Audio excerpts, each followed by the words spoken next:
Hi, and welcome to our layering and masking tutorial for the ghost.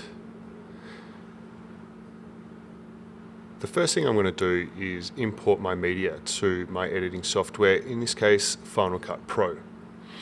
Now I'm going to grab my first clip, which is the underlying clip, down into my timeline, and I'm just going to use my blade tool to trim my clip and make sure I'm getting only the bits that I want. So with my blade tool, I just make a click onto my clip, just like that, at the start, and then my clip at the end, just like that. I'm going to pick up my select tool, or my shortcut A button.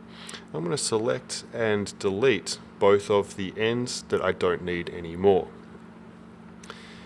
What I'm going to do now is I'm going to pull my overlying clip over the top, and using my blade tool, shortcut B, I'm going to find the part of the clip that I want to overlay onto my underlying clip.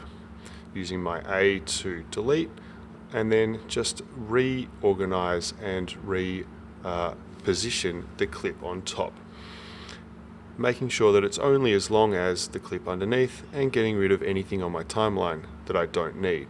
You'll now notice that my ghost clip is completely covering my underlying clip.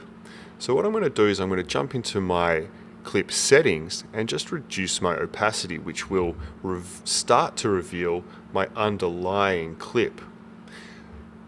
Now what I need to do is make sure that only the part that I want visible remains visible.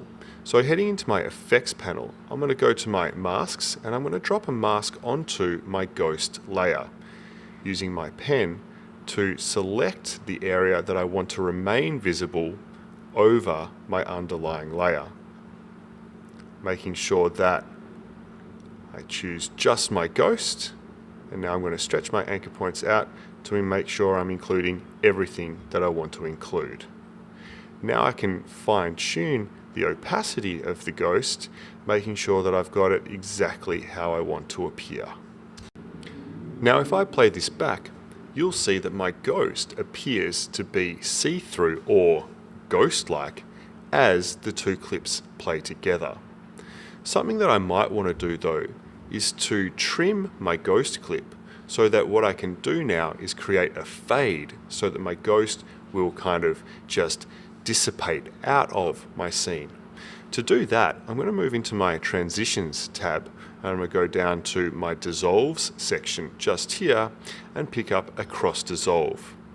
By pulling my cross dissolve onto my ghost clip and placing it at the end of my clip, as I play that back, my ghost will disappear into the ether just like magic.